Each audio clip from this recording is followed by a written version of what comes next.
Hallo, ihr wundervollen Menschen. Willkommen zurück auf meinem Kanal. Ich freue mich sehr. Ich bin Desiree und ich bin Heilpraktikerin für Psychotherapie und Life Coach. Und auf diesem Kanal dreht sich alles um die Musik und den psychologischen Deep Dive in die Materie, in die Lyrics, in die Melodien, in die Videos. Und heute bin ich sehr, sehr freudig aufgeregt, weil ich euch einen Song präsentieren darf von Ren and Token. What Does Your Love Look Like? Und es ist ein Song, der über die letzte Zeit sehr wichtig für mich geworden ist. Einmal auf der persönlichen Ebene, aber auch einmal, weil er so viel mitbringt, so viele Themen in sich trägt, so viele Möglichkeiten, verschiedene Schichten, Layers, auf die wir schauen können innerhalb dieses Liedes. Und gerade das wollen wir uns heute angucken. Das heißt, oft finden wir uns ja in Liedern wieder und sagen, ja, damit kann ich mich verbinden oder da fühle ich mich irgendwie gesehen oder gehört oder was auch immer. Mm, Und das Ding ist, es gibt ja so viel mehr da drin als das, was wir da raushören. Ja?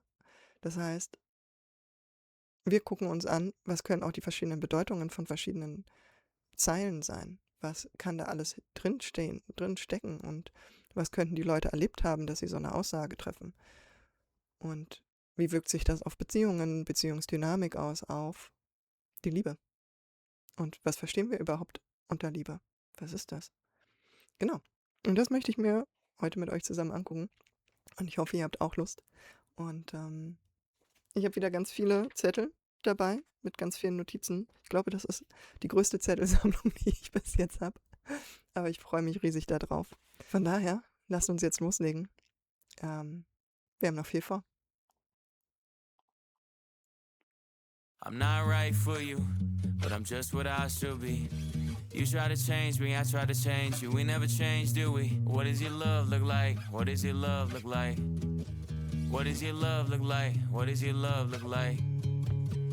As much as I do wanna love you, I feel like we're speaking two different languages. Your house had a gate and mine had instigating, so that's the environment we feel safer in. You thought it was crazy how long that it took me to tell you I love you, like that was the weirdest. I only heard dad say I love you with mom in the room when he went back to singing his lyrics. So how could you blame me, cause you always choose to. You always choose to. You wanna know where I'll be at all the time, but that's not what I'm used to. Not what I'm used to. You knew where your dad was at work or he's home when he's taking the load off. I didn't know where until 1:24 the day I got that phone call. And I let the phone drop. I'm trying to be my best to be a gentleman. I'm trying to learn, I never had the chance. I still look to my manager, but he gon' teach me how to be a rapper before a good man. I grew up afraid to find a letter on mama's dresser telling us goodbye. I'm used to it all, so you don't gotta hold back and cry. But I gotta tell you why. I'm not right for you, but I'm just what I should be. Okay, lasst uns das mal Stück für Stück durchgehen, da ist ja schon so viel drin. Fangen wir mit dem Refrain einfach an. What does your love look like? Das kann ja so viel bedeuten. Es stehen ja so viele Geschichten hinter Liebe. Und das, was die beiden hier für aufdröseln, ist ja im Prinzip, was hast du für eine Geschichte? Was ist deine Geschichte mit Liebe? Na, also wie haben deine Eltern Liebe gelebt? Wie haben später dann vielleicht deine Freunde Liebe gelebt? Aber was gab es für große Vorbilder in deinem Leben? Und wie haben die Liebe gelebt? Liebe als Paar miteinander, aber auch Liebe zu dir als Kind. So und umgekehrt. Wie hat sich Liebe für dich als Kind angefühlt? Welche Erfahrungen hast du damit gemacht? Und daraus bildet sich ein großes Konstrukt von, was bedeutet Liebe für mich? Und deswegen ist die Frage, wie sieht deine Liebe aus? Weil für niemanden sieht sie exakt gleich aus. Und die nächste Zeile, I try to change you, you try to change me, ist so eine ganz klassische Geschichte, die ja in Beziehungen immer wieder passiert. Ne? Wir lernen uns kennen, sind erst total glücklich und total, ach, ist alles toll. Aber dann gibt es immer diese eine kleine Sache, die vielleicht, ach naja, das könnte ein bisschen besser laufen oder, das finde ich echt nicht cool oder das nervt mich ein bisschen. Wenn das wäre, dann wäre es perfekt, wenn das anders wäre. Und dann versuchen wir den anderen entweder zu erziehen oder es ihm abzugewöhnen oder ihm zu sagen, dass es doof ist, lass das oder ne, was auch immer. In der Hoffnung, dass wir dann einfach die perfekte Version für uns bekommen. Das, was es aber macht, ist ja, dass der andere sich verändern muss. Und wir versuchen eigentlich ja irgendwann an den Punkt zu kommen, wo wir einfach nur wir selbst sein dürfen, so wie wir sind.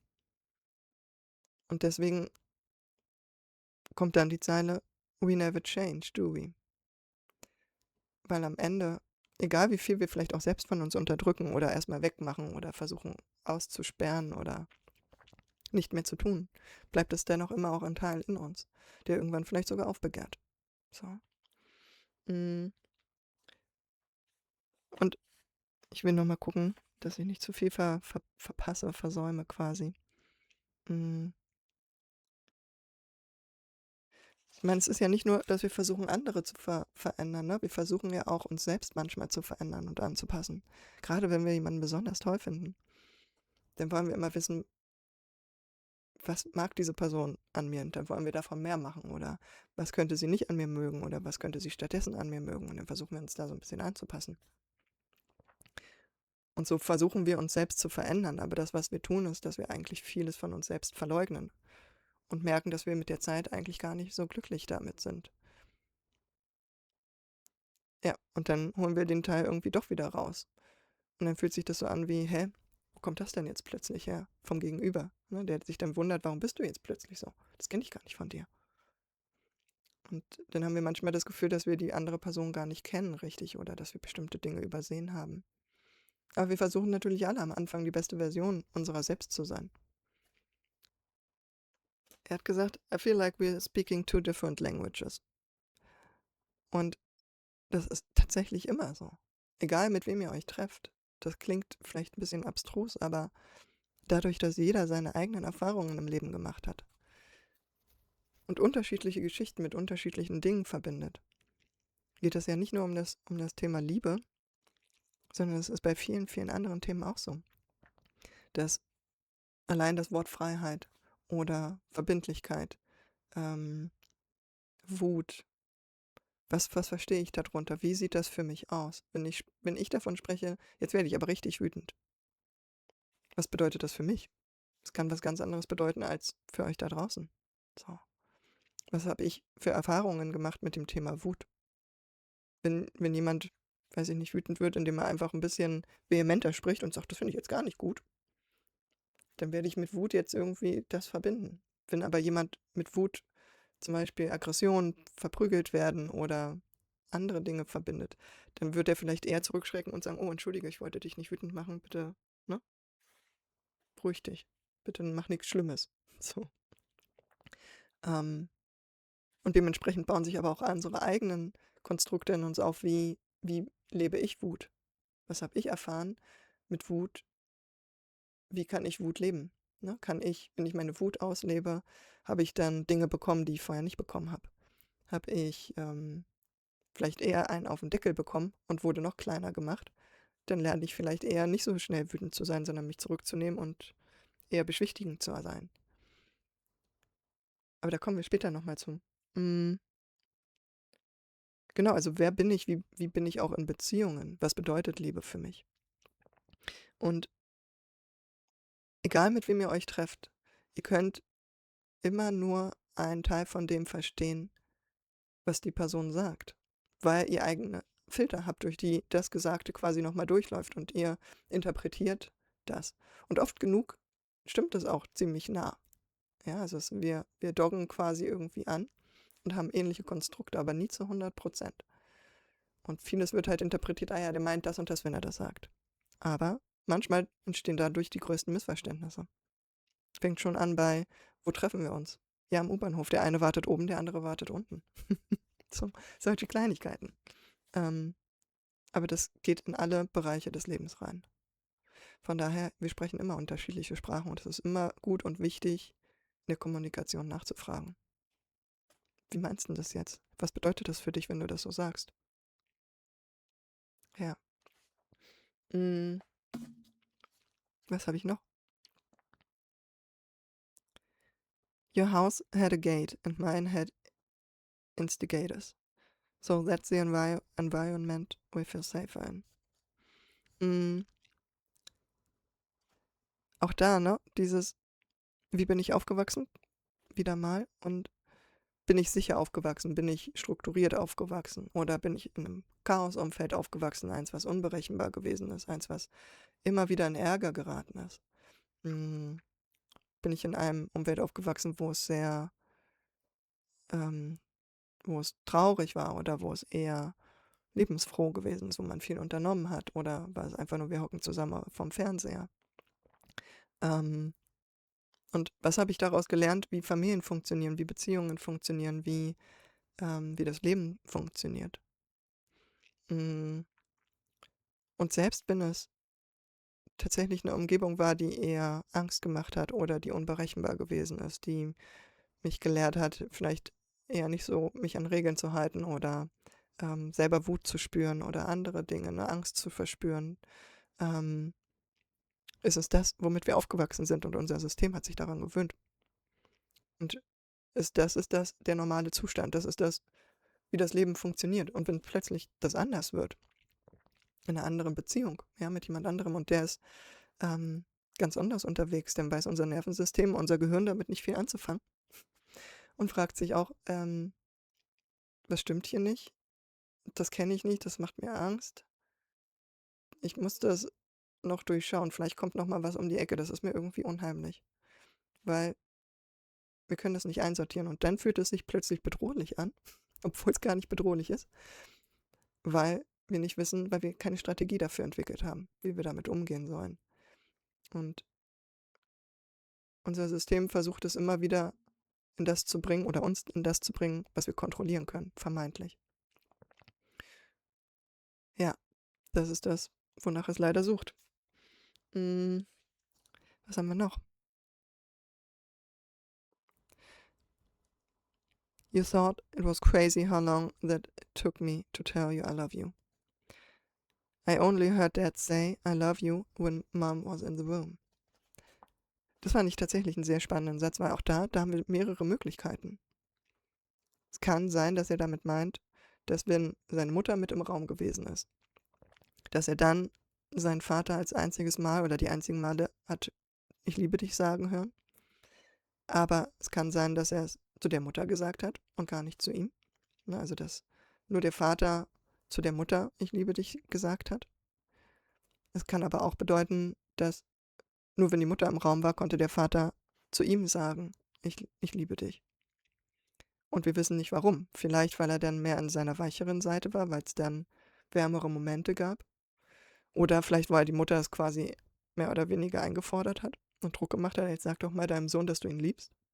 Und vielleicht hat sich das gar nicht echt angefühlt.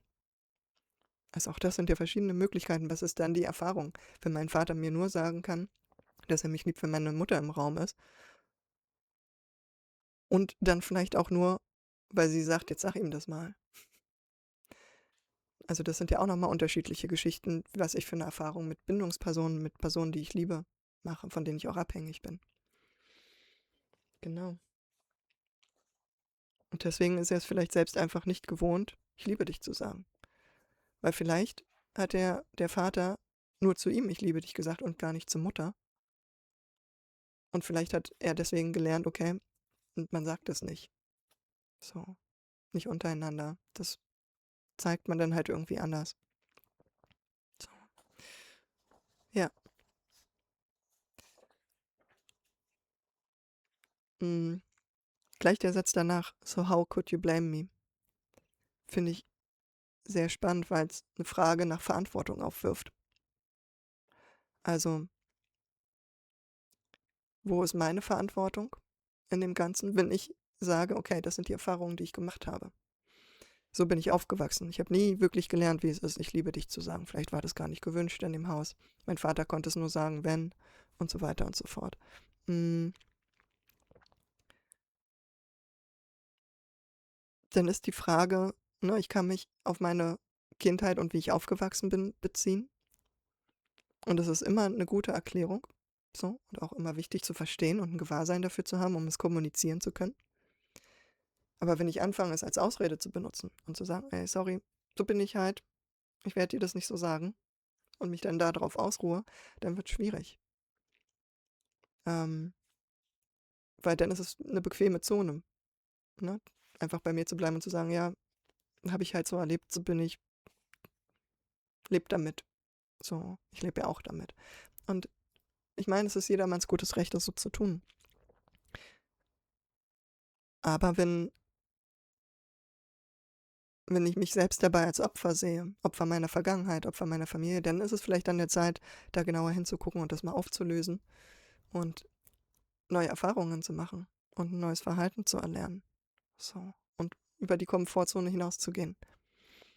Es kann aber auch durchaus sein, dass es genau umgekehrt war, dass die Freundin von ihm einen hohen Anspruch daran hat, wie oft und wie viel und wie schnell man "Ich liebe dich" sagen muss. Vielleicht hat sie es schon nach dem 2. Tag gesagt. Das wissen wir nicht. Und wie ist sie eigentlich aufgewachsen mit dem Ganzen? Was hat sie für Vorbilder gehabt? Was hat sie für Erfahrungen gemacht? Und es kann sein, dass sie oft, dass "Ich liebe dich" ein Wort war, was ständig verwendet wurde, eine Phrase. Es kann aber auch sein, dass sie es selber auch nie zu hören bekommen hat und dass es ihr aus genau diesem Grund total wichtig geworden ist, dass man ihr das sagt. Und dass sie deswegen so viel Wert darauf legt und da so ein Ausrufezeichen hintersetzt und ihn unter Druck damit setzt wiederum. Und das einfordert, was ihn vielleicht wieder zurückschrecken lässt. Ja. Mm, Von daher, genau, es bleibt die Frage, wer ist schuld? Gibt es jemanden, der schuld ist? Ja, Eltern, aber sind die Eltern nicht auch wieder Produkt von ihren Erfahrungen, was sie erfahren haben mit ihren Eltern, mit ihren Bezugspersonen, die sie im Umfeld hatten, was sie so mit Liebe verbunden haben?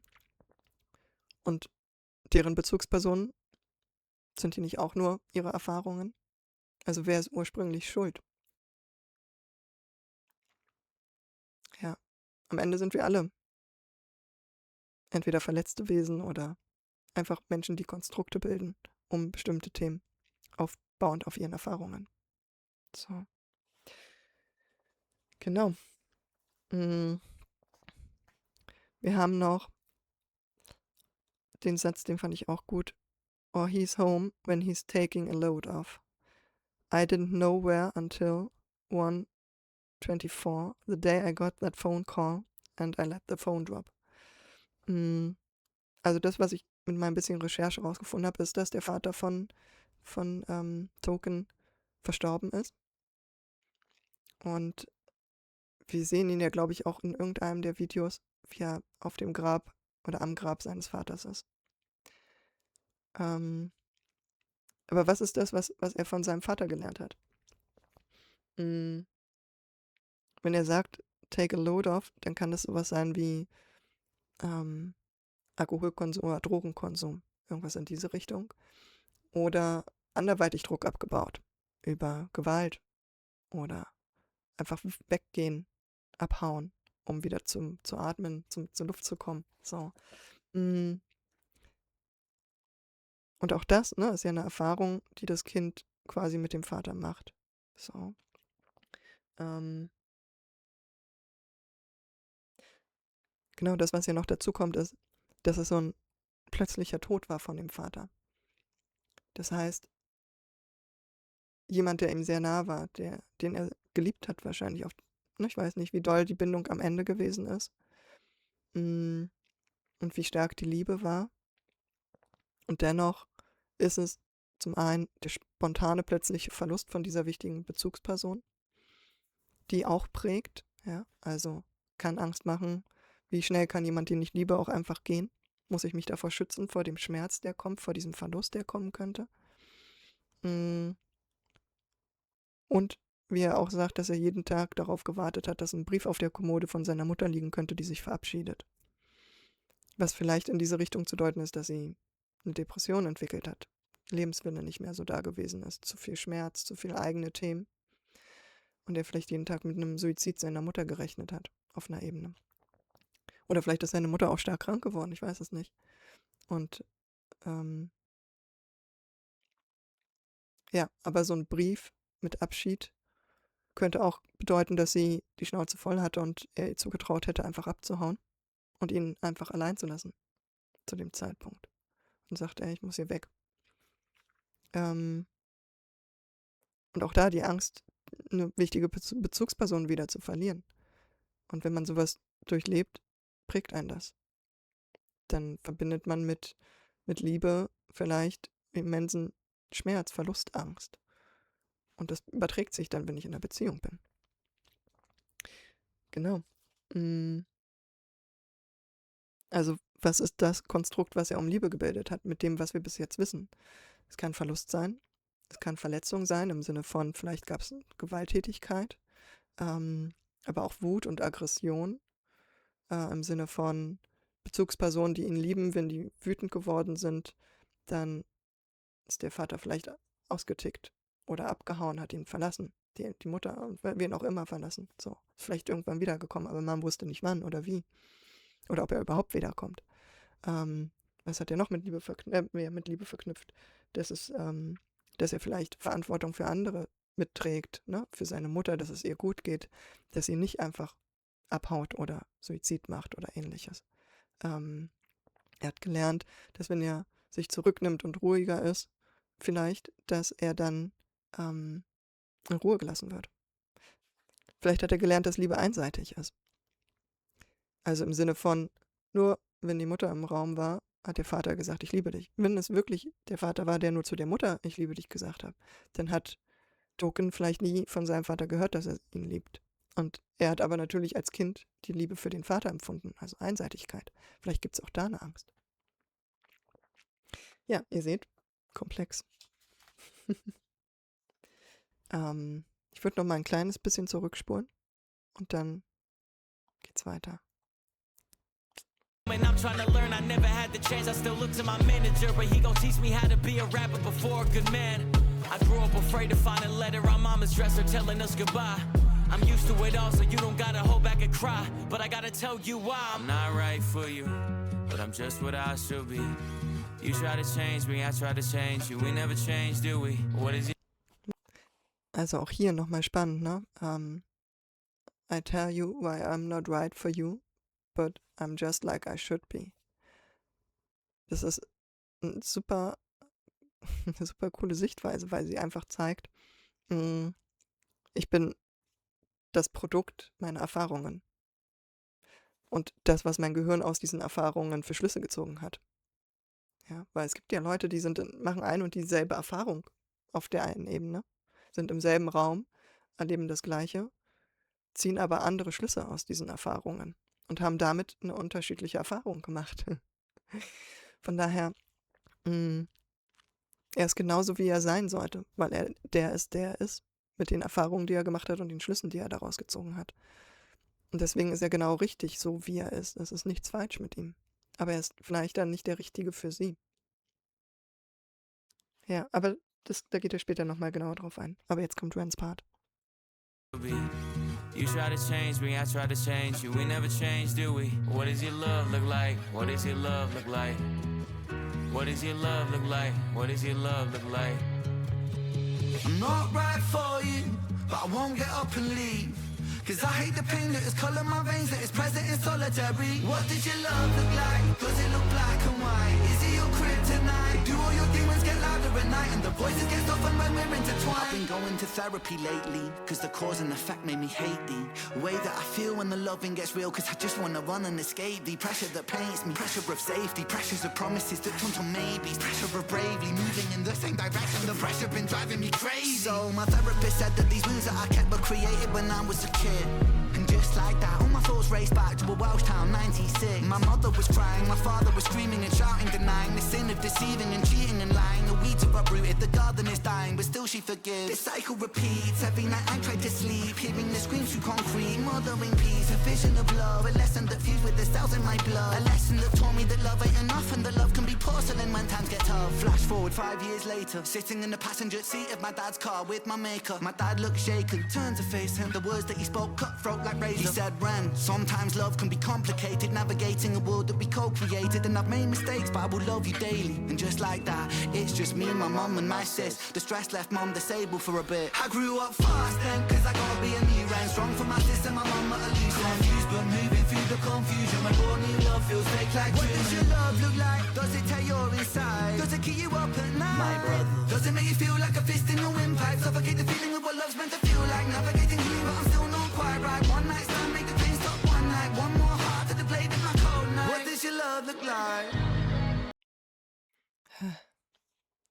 Okay, lasst uns das mal auseinandernehmen.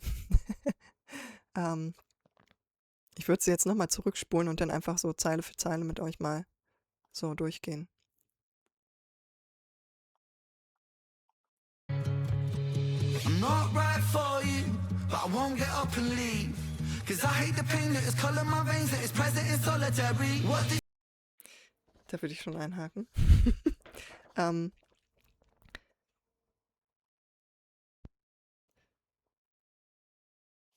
ich bin nicht richtig für dich oder nicht der Richtige für dich, aber ich werde nicht gehen. Cause I hate the pain that this color my veins, that is present in solitary. Das heißt, wir können zum einen gucken, was ist das, was ihn abhält? Solitary, Einsamkeit. Auch da, ne, das kennen so viele Menschen. Wenn ich niemanden an meiner Seite habe, wenn ich keinen Partner an meiner Seite habe, dann fühle ich mich allein. Weil Liebe sich nochmal anders anfühlt als Freundschaft.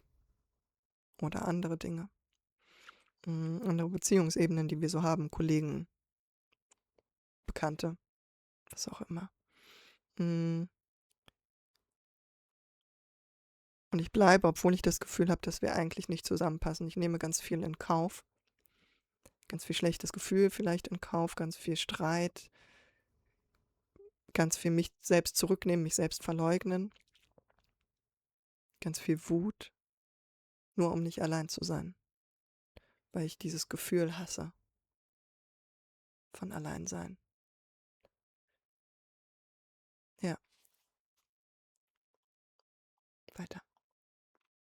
your love look like? Does it look black and white? Is it your kryptonite? Do all your demons get louder at night? And the voices get softened when we're intertwined?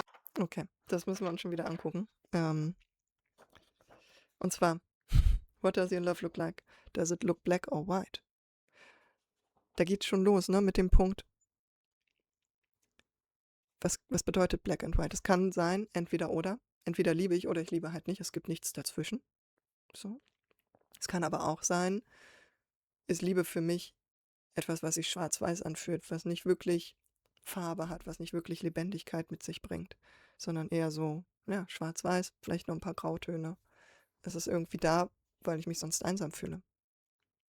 Oder meine ich vielleicht nicht die eigene Liebe, wie ich sie empfinde, sondern die Liebe, wie ich sie bei meinen Eltern empfunden habe.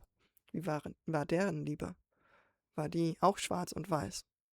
Ne? Gut und schlecht oder einfach farblos? Was bedeutet das? Schwarz und weiß, was bedeutet das für euch? Ist hier Kryptonite? Dein Partner? Kryptonite, Anspielung auf Superman, ja, der sein Kryptonit hatte, was ihn schwach gemacht hat. Und wir können das auch hier jetzt bezogen auf, ist dein Partner derjenige, der dich schwach macht, oder ist die Liebe diejenige, die dich schwach macht? Also in dem Moment, wo du Liebe fühlst, empfindest, hast du dann sofort das Gefühl, du bist schwach. Und was bedeutet schwach? Ist schwach einfach, dass ich das Gefühl habe, ich kann nicht mehr so gut für mich selber einstehen und mache zu viele Abstriche. Bedeutet schwach, dass ich das Gefühl habe, ich habe nicht mehr so viel Energie, ich bin ängstlicher als vorher. Genau. Und wovor habe ich denn Angst? Was ist das, was mich schwach macht? Und auch der Partner, macht mein Partner mich schwächer? Ist es, weil ich die Liebe empfinde, oder ist es, weil ich mir Partner raussuche, die ein bestimmtes Muster wiederum mitbringen, was mir das Gefühl gibt, schwach zu sein, weil sie vielleicht in meinen Augen, weil ich sie aufwerte, sie größer mache, wertvoller mache, wichtiger mache als mich und mich dadurch schwächer und kleiner fühle? Oder ist es, weil sie stärker sind im physikalischen Sinne, so, und vielleicht körperlich nicht gut mit mir umgehen und mir das Gefühl von Schwäche geben? Ist es jemand, der vielleicht sich so aufspielt, als würde er mehr wissen, mehr können, mir dadurch das Gefühl geben, mich schwächer zu machen? Oder mache ich mich einfach selber die ganze Zeit schwach? Your kryptonite? Do all your demons get louder at night? And the voices get softened when we're intertwined? I've been going Die Demons, die lauter werden at night. ist tatsächlich die Frage auch hier. Es gibt Leute, bei denen werden die Dämonen lauter, also die inneren Stimmen, die schlechten Stimmen, die Themen, das, was einem Angst macht, wird es lauter, wenn ich allein bin und keinen Partner habe und dann abends allein im Bett liege. Und was sagen mir die Stimmen dann? Und habe ich die Stimmen auch, wenn ich in einer Beziehung bin? Und was sagen sie mir dann? Sagen sie mir genau das Gleiche? Oder sagen sie mir was anderes? Oder habe ich die Stimmen und die Dämonen nicht, wenn ich in einer Beziehung bin und deswegen kann ich endlich mal zur Ruhe kommen und will vielleicht auch allein deswegen nicht die Beziehung beenden? Oder gehen die Dämonen erst los, wenn ich in einer Beziehung bin und in Liebe bin und habe eigentlich sonst Ruhe, wenn ich alleine bin? Dann würde das auch eher dagegen sprechen, in eine Beziehung zu gehen. Ja, wann werden deine Dämonen lauter? Haben wir den nächsten Zettel abgearbeitet. Okay, hören wir weiter. Into therapy lately. Zurückspulen, entschuldigt. Solitary. What did your love look like? Does it look black and white? Is it your kryptonite? Do all your demons get louder at night and the voices get softened when we're intertwined? I've been going to therapy lately, cause the cause and effect made me hate the way that I feel when the loving gets real, cause I just wanna run and escape the pressure that paints me, pressure of safety, pressures of promises that turn to maybes, pressure of bravely moving in the same direction, the pressure been driving me crazy. So my Okay, lasst uns hier Stopp machen. Und zwar The way that I feel when loving gets real. Und dann spricht er von dem ganzen Druck. Das heißt, das, was aufkommt, wenn er Liebe fühlt oder wenn es in Beziehung geht, ist Druck. Und zwar auf verschiedensten Ebenen. Und das macht das Gefühl von, okay, scheiße, damit kann ich nicht umgehen. Ich muss weg hier. Und Flucht. So. Das heißt, Pressure of Safety. Was bedeutet das für ihn? Heißt das, dass er sich nicht mehr sicher fühlt, wenn er in einer Beziehung ist, weil er weiß, er ist vielleicht jemand, der manipuliert werden kann, nimmt sich zurück, achtet nicht mehr auf seine eigenen Bedürfnisse, wird ständig verletzt, vielleicht von jemandem auch auf der emotionalen Ebene. Vielleicht geht es aber auch darum, dass er das Gefühl hat, er ist immer derjenige, der andere verletzt. So. Und kann dem anderen nicht genügend Sicherheit gewährleisten. Und vielleicht hat er aber das Gefühl, der andere braucht von ihm Sicherheit. Und Sicherheit kann ja vieles bedeuten. Körperliche Sicherheit, emotionale Sicherheit. Einfach ein Commitment als Form von Beziehung. So. Sicherheit, dass er bleibt oder was auch immer. Ne? Und das macht Druck. Dann Pressure of Promises that turn to maybes. Also, was werden für Versprechungen gegeben? Sind das Versprechungen, die ich gebe und die ich einhalten muss? Und da möchte ich mich nicht dran halten, weil ich kann keine Versprechungen geben. Ich weiß nicht, ob ich sie halten kann. Das macht immens Druck. Nagelt mich mein Gegenüber auf irgendwas fest? Oder ist meine Erwartung an das Gegenüber so hoch? Wenn mein Gegenüber mir irgendwas sagt, versuche ich es daraufhin festzunageln und zu sagen, ey, du hast es mir doch versprochen oder du hast doch gesagt, dass du das so und so machst, warum machst du das nicht? Und dass das schon wieder Druck macht, darauf achten zu müssen, dass das Gegenüber vielleicht seine Versprechen einhält. Oder der Druck, sich damit entspannen zu müssen, dass das Gegenüber nicht immer seine Versprechen einlösen kann. Obwohl man da vielleicht selber unglaublich viel Wert drauf legt. Auch aufgrund von, welche Erfahrungen habe ich gemacht. Bin ich mit jemandem aufgewachsen, der ständig Versprechungen gemacht hat und sie nie einhielt. Und bin deswegen sehr sensibel darauf, wenn jemand Versprechen gibt. So. Also was ist die Erfahrung, die ich damit gemacht habe? Und Pressure of moving in the same direction. Gemeinsam eine Zukunft aufbauen, gemeinsame Wege gehen. Ich meine, jetzt wissen wir auch, dass Ren so seine Geschichte hat. Ja? Also allein auch von dem Gesundheitlichen. Er weiß nie, wo es für ihn hingeht. Schon allein nicht mal in welches Land. Welches Land ist das, was die beste medizinische Versorgung für ihn hat? Zusammenziehen würde auch bedeuten, entweder muss er irgendwie gucken, dass er vor Ort bleibt, oder die Person muss mit ihm mitkommen, so rein physikalisch, oder sie sind in einer Fernbeziehung und es ist das, was sie wollen.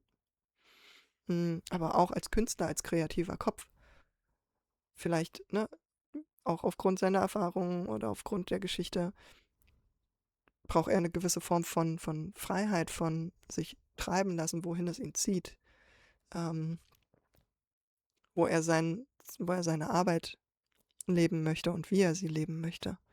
Und wie gut passt da eine Beziehung rein? So, ja, genau. Weiterhören. Therapist said that these wounds that I kept were created when I was a kid. And just like that, all my thoughts raced back to a Welsh town, 96. My mother was crying, my father was screaming and shouting, denying the sin of deceiving and cheating and lying. The weeds are uprooted, the garden is dying, but still she forgives. This cycle repeats, every night I try to sleep, hearing Auch hier, ne, die Erfahrung, die er mit seinen Eltern gemacht hat. Was hat er für Erfahrungen daraus gemacht oder für Glaubenssätze entwickelt? Wie Liebe aussieht. Jeden Tag streiten. Es steht im Raum, dass der Vater sie betrogen hat, dass er lügt. So. Und trotzdem vergibt sie ihm immer wieder. Das ist eine Beziehungsdynamik, die er als Kind mitgekriegt hat. Und es kann sein, dass er daraus auch eine Rollenverteilung gemacht hat. Wie macht der Mann das in einer Liebesbeziehung? Wie macht die Frau das in einer Liebesbeziehung? Oder generell, wie kann es in Beziehungen laufen? Das kann ja auch einfach sein, dass er ständig jetzt davon ausgeht, dass das Gegenüber ihn betrügen könnte, also die Frau ihn betrügen könnte und er vergeben muss. Oder dass er ständig merkt, irgendwie würde ich gern jetzt vielleicht mit jemand anderem oder ich lüge lieber, als dass ich mir irgendwie Ärger einfange, aber es wird mir schon vergeben werden oder was auch immer, ne? So. Also die Dynamik, die daraus entstanden ist. Ja. Lasst uns erstmal nochmal weiterhören. mother was crying, my father was screaming and shouting, denying the sin of deceiving and cheating and lying. The weeds are uprooted, the garden is dying, but still she forgives. This cycle repeats, every night I try to sleep, hearing the screams through concrete, mothering peace, a vision of love, a lesson that fused with the cells in my blood, a lesson that taught me that love ain't enough and that love can be porcelain when times get tough. Flash forward. Da habe ich schon wieder was auf meinem Zettel. A Vision of Love. Was allein bedeutet das? Was ist die Vision, die Ren hat, die Ren entwickelt hat? Was ist eure Vision von Liebe? Wie sieht das für euch aus? Wie wollt ihr das leben? Das kann einfach sein, dass es ein starker Wunsch ist, eine bessere Beziehung haben zu wollen, als das, was die Eltern gelebt haben. Und dass man unglaublich viel dafür investieren wollen will. Dafür kämpft, dafür sich selber anfängt vielleicht aufzugeben oder einfach die ganze Zeit auf der Suche ist nach dem richtigen Partner und den Fokus komplett darauf liegen hat.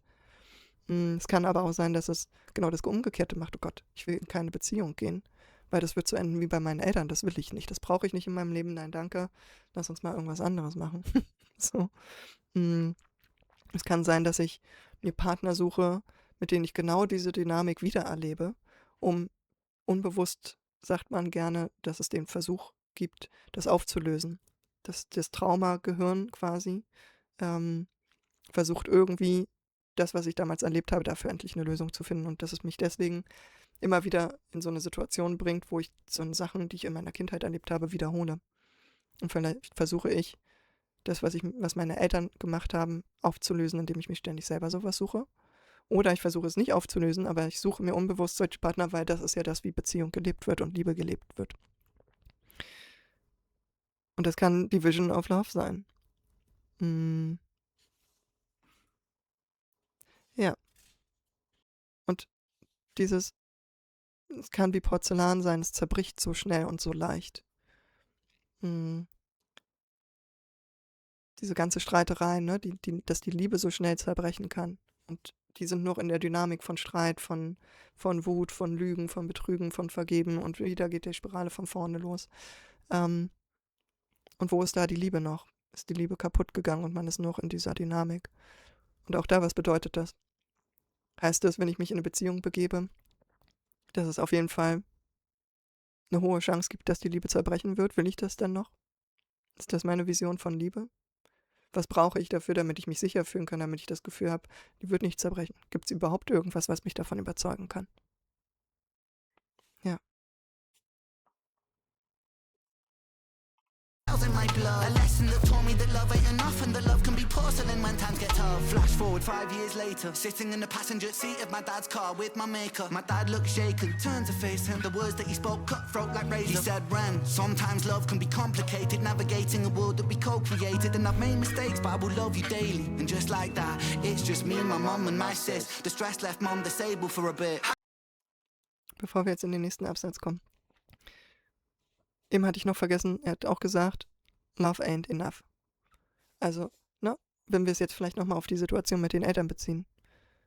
Vielleicht ist bei dem Vater die Liebe zerbrochen so schnell und bei der Mutter aber nicht und deswegen hat sie so viel vergeben.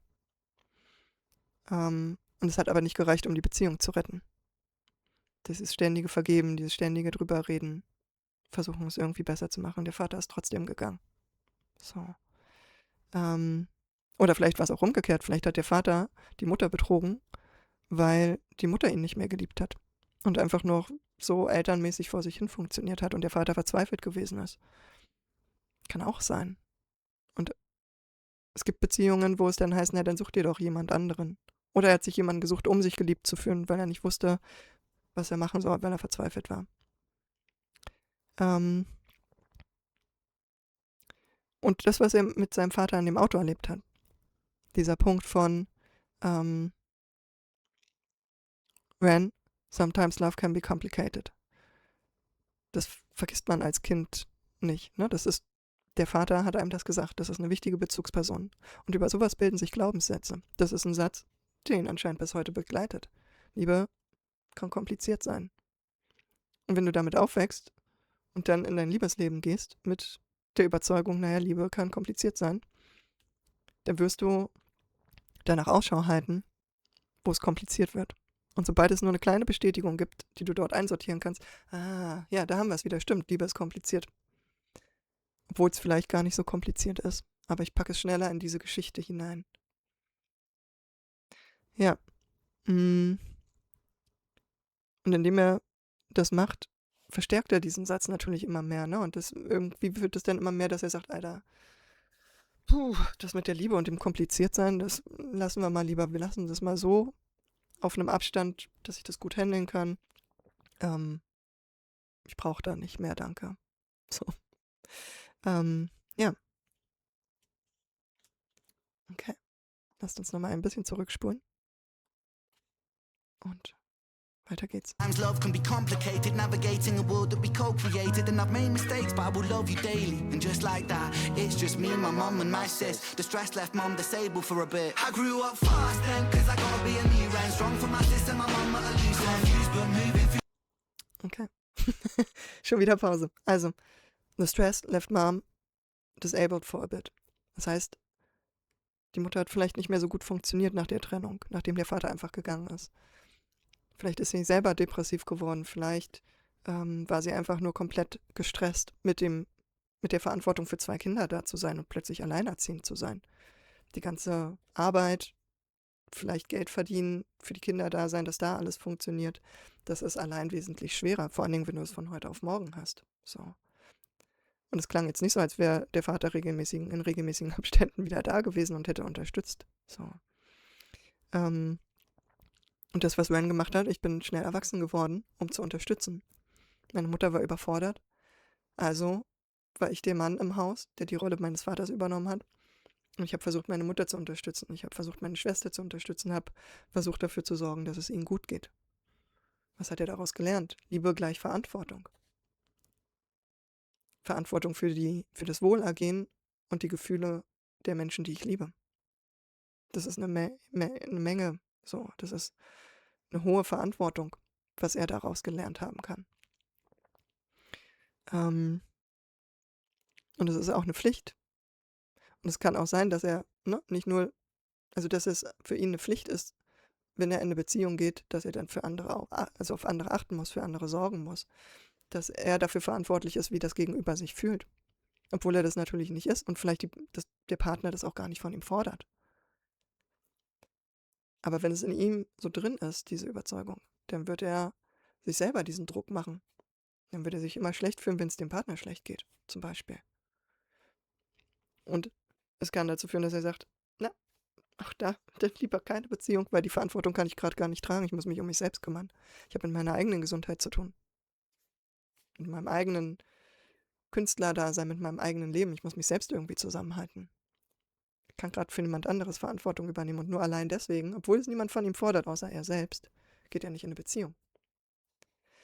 Genau. Lasst uns, warte, weiter geht's.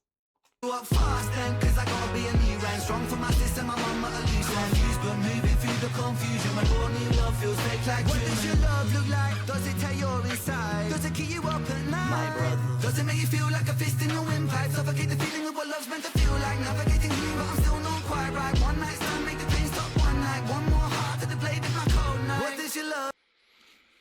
Ich würde gerne auf den letzten Satz nochmal eingehen. Oder auf die letzten Sätze.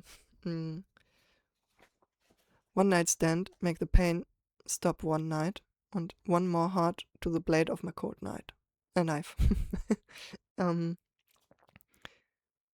Zwei Sachen, die aber auch zusammengehören, ne? Diese One-Night-Stand-Geschichten können alle darauf anspielen, ne? Was ich gerade auch gesagt habe, dieses, nee, dann lieber keine Beziehung. Und trotzdem sind wir ja alles Menschen und wir wünschen uns, geliebt zu werden. Wir wünschen uns, Liebe zu fühlen. Wir wünschen uns jemanden so, vielleicht nicht als Partner, aber zumindest das Gefühl, geliebt zu werden. Und wir mögen auch das Gefühl zu lieben. Bis zu einem gewissen Grad. Außer wenn der Kopf dann wieder einschaltet und sagt, Und diese One-Night-Stands, diese Momente von, da finden sich zwei, es ist aufregend, es ist Körperkontakt, es ist Nähe da, es ist Sexualität da, es ist Freude da. So. Das sind die kurzen, kleinen Momente, wo man zumindest mal Liebe zulassen kann, bevor die Angst kommt, bevor die ganzen Gedanken kommen, bevor diese ganzen Konstrukte sich einschalten und sagen, oh Gott, nee, lieber nicht, wir halten Abstand. Und ab und zu mal ein One-Night-Stand macht das ein bisschen entspannter. One more heart to the blade of my cold knife. Auch das können wir in verschiedene Richtungen sehen. Er könnte damit meinen, dass er mit diesen One-Night-Stand-Geschichten andere Frauen oder wen auch immer verletzt, weil die sich eigentlich mehr wünschen würden und er das aber nicht geben kann oder nicht geben will. Es kann aber auch bedeuten, dass er sich selbst damit verletzt, weil er eigentlich gerne mehr wollen würde, aber seine Ängste, der Druck und all das viel zu groß ist und er es gar nicht zulassen kann und dadurch sich selbst verletzt, weil er sich nicht einlassen kann. Und es kann aber auch bedeuten, dass dadurch, dass er sieht, dass er jemand anderen verletzt, er sich selber auch mit verletzt, weil es ihm wehtut, wenn er jemand anderen wehtut. Ja. Lasst uns weiterhören. Quite right, one night stand, make the pain stop one night. One more heart to the blade of my cold knife. What does your love look like?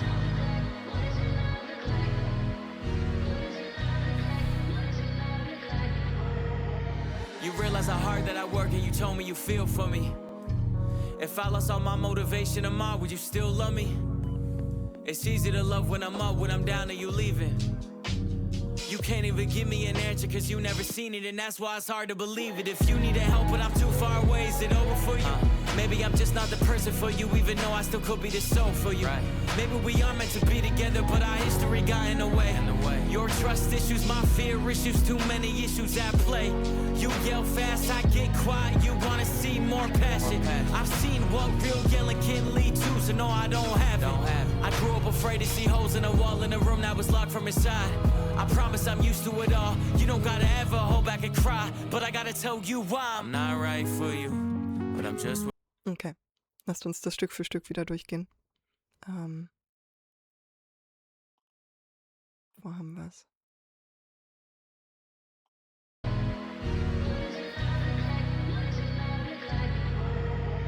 You realize how hard that I work and you told me you feel for me.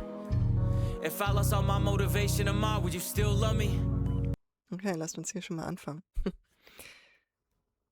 Sie sagt, wenn du so hart arbeitest, dann, und das ist die Frage gerade, die sich mir stellt, I feel for you. Ist das im Sinne von, dann werden meine Gefühle mehr? Oder ist es eher im Sinne von, dann fühle ich mit dir mit? So, dann bin ich ganz bei dir. Aber wenn er so sagt, ne, wenn ich meine Motivation verlieren würde, würdest du mich dann immer noch lieben? Das ist genau diese Unsicherheit, ne? Dieses, ab wann bin ich liebenswert? Wie muss ich sein, um liebenswert zu sein? Muss ich performen? Was muss ich alles schaffen? Wie lang darf meine Phase sein, wo ich vielleicht nicht so funktioniere? Was ist ihre Erwartung an ihn, damit sie ihn lieben kann? Was ist ihr Konzept von Liebe? Ähm, ist ihr Konzept, dass sie vielleicht mit jemandem aufgewachsen ist, der motivationslos zu Hause in der Ecke hing und nichts hingekriegt hat und deswegen möchte sie unbedingt einen Partner, der ganz viel schafft, der ganz viel Motivation hat? Oder ist sie mit jemandem aufgewachsen, der ganz viel Motivation gezeigt hat, ganz viel geschafft hat und deswegen hat sie den Anspruch auch an ihren Partner, weil sie gesehen hat, dass das zu Geld, zu Sicherheit, zu was auch immer geführt hat? Oder stellt sie vielleicht gar keinen Anspruch und das ist einfach nur seine eigene Thematik, seine eigene Stimme, wo er immer das Gefühl hatte, er muss performen, er muss irgendwie was schaffen, er muss irgendwie funktionieren, damit er geliebt wird von seiner Mutter, von seinem Vater, von seinen Kumpels, von wem auch immer. Und wenn er das nicht macht, dann ist er eine Enttäuschung, dann wird er verlassen, dann wird er nicht geliebt. So. Und die Stimmen kommen hoch, wenn er in einer Beziehung ist und Angst hat, jemanden zu verlieren oder Angst bekommt, nicht genug zu sein. Das könnten die dämonischen Stimmen in der Nacht sein. Habe ich heute genug geschafft? Ist sie enttäuscht von mir? Wird sie mich verlassen deswegen? Und vielleicht kennt er das schon von sich, dass er vielleicht immer mal wieder Phasen hat, wo er die Dämonen hat oder wo er die Motivation verliert. Ja, aber sie kennt ihn noch nicht in dieser Phase. Also weiß er nicht, wie sie reagieren wird und das verunsichert ihn. Und sie weiß es auch noch nicht, weil sie kann es nicht sagen. Sie weiß noch nicht, wie er denn sein wird, wie doll es wird, wie lang diese Phase anhalten wird.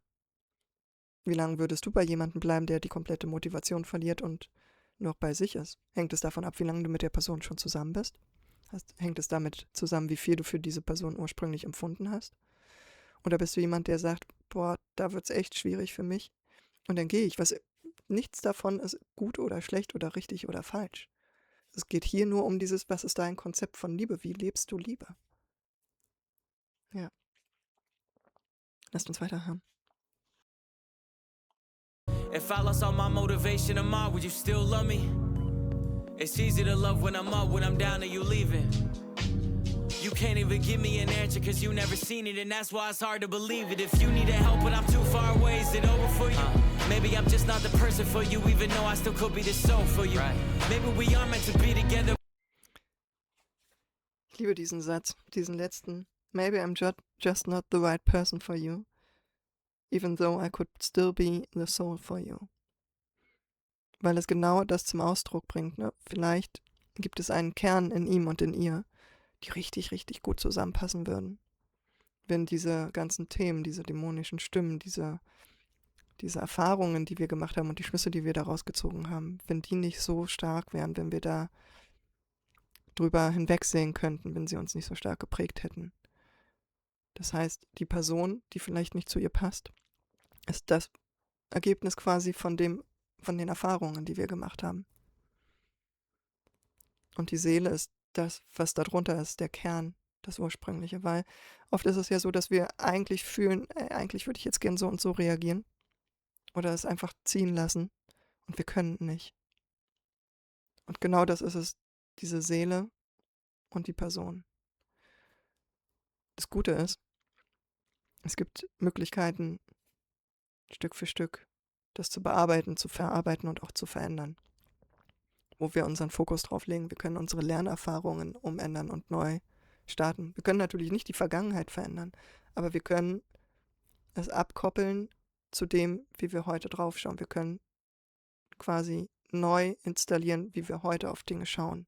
So, indem wir entweder Altes verarbeiten und daraus neue Schlüsse ziehen können, oder indem wir etwas, was uns eigentlich sehr realistisch und sehr wahr vorkommt, aber oft das Alte im Weg ist, das Neue stärken und besser installieren quasi, damit das Alte besser überschrieben werden kann. Oder man einfach die Wahl zwischen den beiden hat und dann nicht nur an der Straße steht und ständig einfach nur in diese alte Richtung geht, sondern auch die Wahl hat zu sagen, nee, ich probiere heute mal den neuen Weg aus. Ja, entweder über Therapie, über Coaching oder was auch immer. Es gibt ja heutzutage so viele Möglichkeiten. Genau. Lasst uns weiter hören. Wir sind fast fertig. I'm just not the person for you, even though I still could be the soul for you. Right. Maybe we are meant to be together, but our history got in the way. Your trust issues, my fear issues, too many issues at play. You yell fast, I get quiet. Bevor wir dahin kommen, es gibt zu viele Issues im Weg. Trust Issues und Fear Issues, hat er gesagt, genau. Das heißt, man kann das sowohl zusammen sehen, als auch einzeln und getrennt. Also im Sinne von Trust Issues, ich kann dir nicht vertrauen. So, entweder weil, vielleicht ich damit aufgewachsen bin, zu sehen, dass mich jemand verlässt, dass mich jemand belügt, hintergeht, was auch immer. So. Oder dass meine Mutter betrogen und belogen wurde. Oder auch umgekehrt, der Vater vielleicht.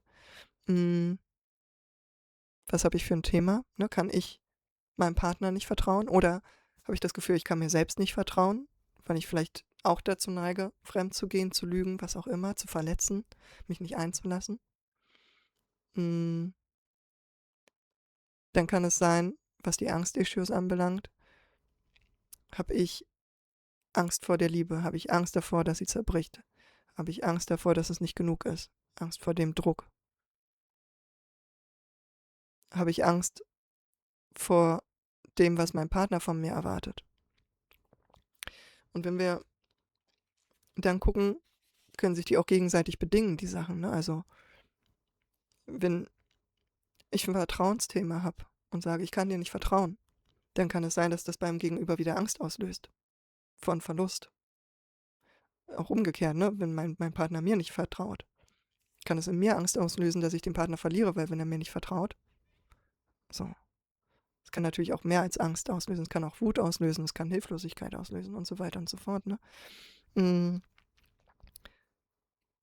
kann sein, dass er Angst hat, dass er sie verliert. Es kann sein, dass er Angst hat, etwas falsch zu machen. Und das wiederum macht etwas mit meinem Partner, der ständig mitkriegt, dass ich mit der Angst gehe und macht Misstrauen. Warum hat er denn so viel Angst, dass da irgendwas schief geht, dass er mich verliert? Macht er irgendwas, was dazu führen könnte, was er mir noch nicht sagt?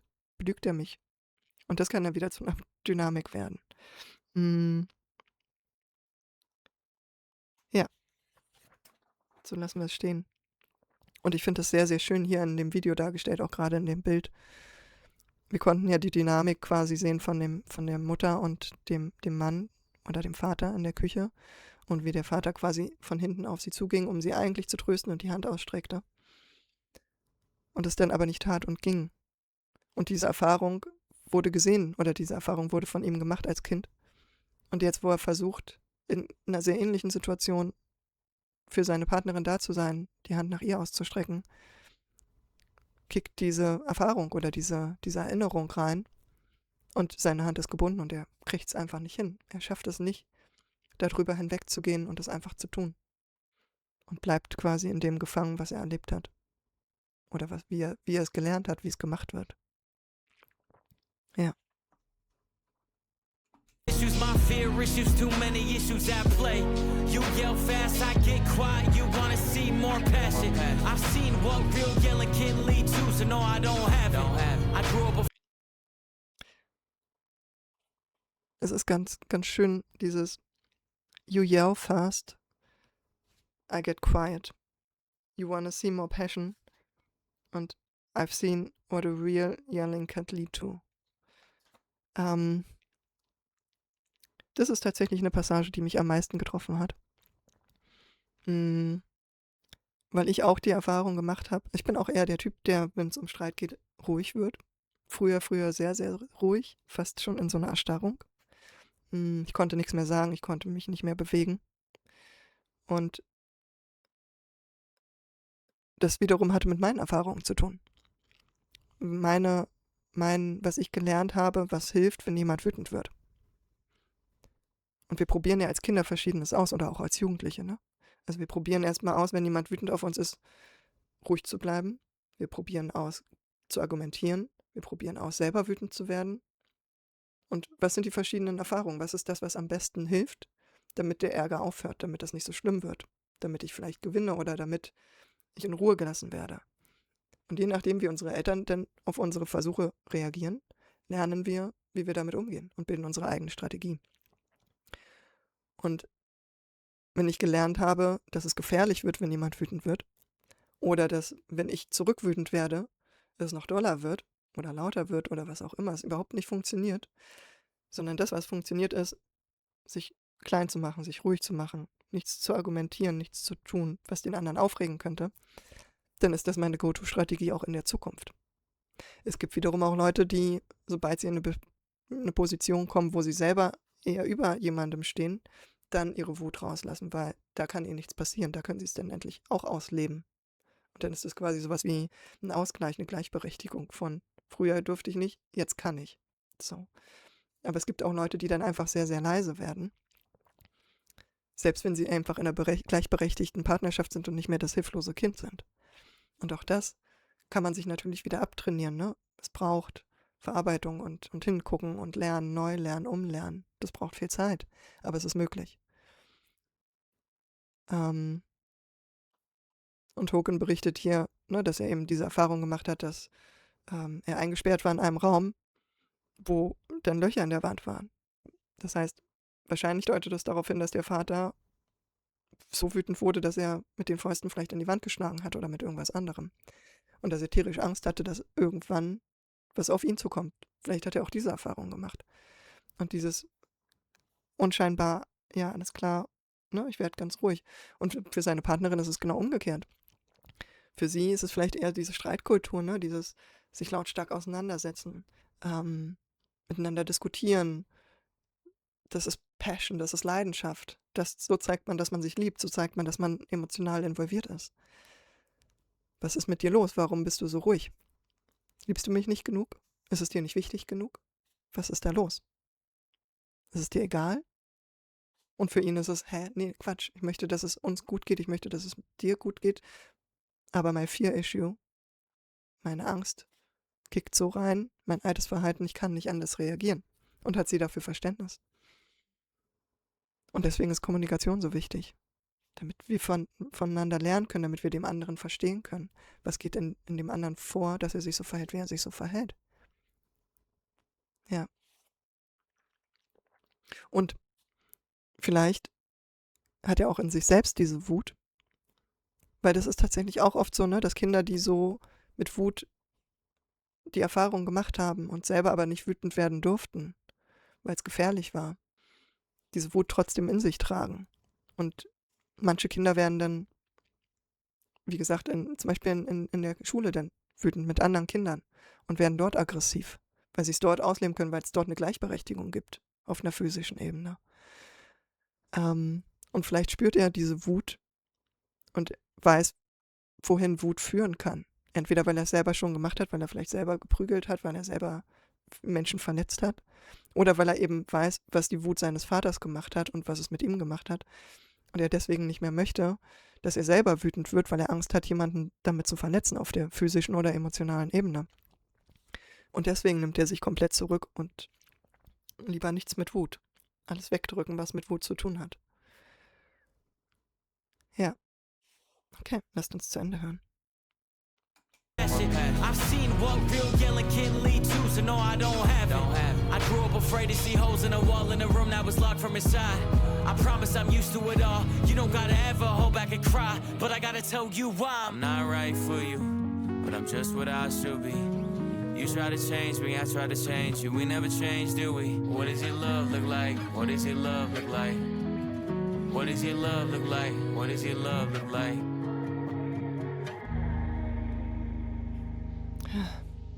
Tolles Lied. Wie ihr merkt, ich hatte mir sehr viel aufgeschrieben. Es gibt so viele Möglichkeiten, was Menschen erlebt haben, was sie daraus gelernt haben, was sie über sich gelernt haben, was sie über die Welt gelernt haben, was sie über Liebe gelernt haben, über Freiheit, über Verantwortung, über Verlust, über Verletzung. All diese Sachen. Und wenn wir jemandem begegnen, wissen wir es nicht. Und selbst wenn wir jemanden kennenlernen, gibt es immer noch so viele Dinge, von denen wir nichts wissen. Das heißt, selbst wenn ich jemanden ein Jahr kenne, kann es sein, dass es da noch so viele Überraschungen gibt und ich so viel vielleicht reininterpretiert habe von meiner eigenen inneren Landkarte quasi, und die auf denjenigen drüber gestülpt habe und nie wirklich nachgefragt habe, was bedeutet das eigentlich für dich? Was ist eigentlich dein Konzept von Liebe? Wie stellst du dir das vor? Was ist deine Vision davon? Wie willst du selber lieben? Wie willst du geliebt werden? Wie sieht das für dich aus? Was ist dir dabei wichtig? Was sind die Dinge, die dir Angst machen? Ja, und es ist wichtig, sich da hinzusetzen und das durchzusprechen und nicht einfach nur zu sagen, was für ein Blödmann, der hat so und so reagiert. Das bedeutet für mich, dass es ihm das nicht wert ist oder dass er mich nicht genug liebt. Das weiß man nicht. Ja, ich hoffe, ihr konntet euch in den ein oder anderen Sachen wiederfinden und ihr habt eine Erweiterung eurer eigenen Sicht hier mitnehmen können. Das wäre mir eine Riesenfreude, wenn das passiert wäre. ähm, ja, und damit belasse ich das. Video wird eh schon lang genug sein. Wir schauen mal. Ich hoffe, es hat euch Freude gemacht. Wenn ja, lasst mir ein Like da und abonniert den Kanal. Es wird eine Mischung aus einfachen Reaktionen, entweder Blind Reactions sein oder kurzen Interpretations-Analyse-Reactions und eben aber auch mal so ausführlichen Sachen, wie jetzt heute hier. Ich habe zu Ren bis jetzt was, zu NF. Es wird noch was von Chinchilla kommen, es wird noch mehr von Token kommen. Und ich bin total offen und würde mich freuen, wenn ihr mir auch sagt, auf welche Künstler ihr noch Lust hättet. So. Oder auf welche Songs im Speziellen. Genau. Damit belassen wir es jetzt für heute und ich wünsche euch einen wundervollen Tag. Bis dann.